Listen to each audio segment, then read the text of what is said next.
I had been to the house of a cousin of mine a few years ago. A lot of friends had gathered at his place to celebrate his bachelor's party. We all reached his home by noon for lunch. His house was near a very scenic dam. Since we had some time before we started the party, we all decided to visit the dam and have a stroll on it. When we reached there, we were quite disappointed to see a lot of trash thrown around everywhere. We initially tried to ignore them and tried to enjoy the beauty of the view, but after some time we could bear it no more. One of us started picking up the plastic bottles, and another person then found a big sack to put the collected trash. Soon, all of us started picking up the plastic waste we could see around and put it in the sack. In a matter of about 30 minutes, we could see a considerable difference in the scenic beauty of that place. A lot of visitors appreciated our efforts and a few even joined hands with us. Now, this incident happened about maybe 5 to 6 years ago.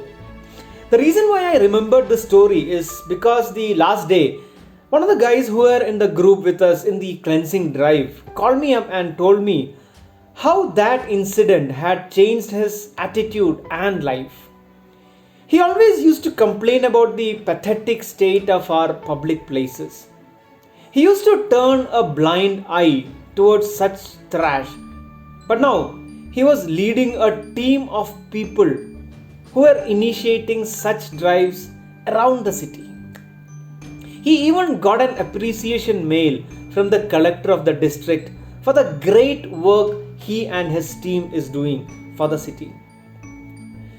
Most of us in that group, when we catch up for a quick chat, will remember those 30 minutes we had. Most of us have forgotten how the party was or even whether there was a party at all, but none of us have forgotten the cleansing drive. Now, why am I sharing this story? Last day I happened to see a quote from Hazrat Inayat Khan, the founder of Sufi order in the West, more than a century ago. The quote was, "Some people look for a beautiful place, others make a place beautiful." This quote again reminded me of this incident, and I felt that it's applicable to a lot of other areas in life too. People look for the most comfortable lives but don't put consistent efforts in making it comfortable. And how do you become comfortable? You become comfortable by doing things that you are capable of. Once you start getting out of your comfort zone and starting doing things you love, you will be comfortable. By doing things that you love more than the things that you have to do, you become more comfortable. All of us know what we should do, but we end up not taking the action needed. Just like there was no need for us to pick the trash, we can ignore the capabilities we have and live the mediocre life that we are living now. You might feel comfortable in the short term, but sooner or later, we will start feeling the discomfort, and at that time, we will not be able to take any corrective action. So, start doing things that you know you love. Start making micro plans to put some efforts towards your goal. None of my clients have took any massive action.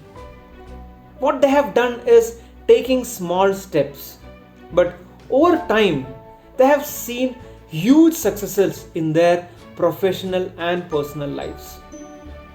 Now, in case you want to join those successful people, connect with me. Click on the Calendly link below to book a free introductory transformational call with me. Let me listen to your challenges and give you an honest opinion of whether we can work together towards making you the best version of yourself. Once again, what differentiates successful people from average is their ability and their intent to take an action. And the action I'm requesting you to take now is as simple as a mouse click. I look forward to speaking with you all very soon. Visit vmaravind.com for more resources like this.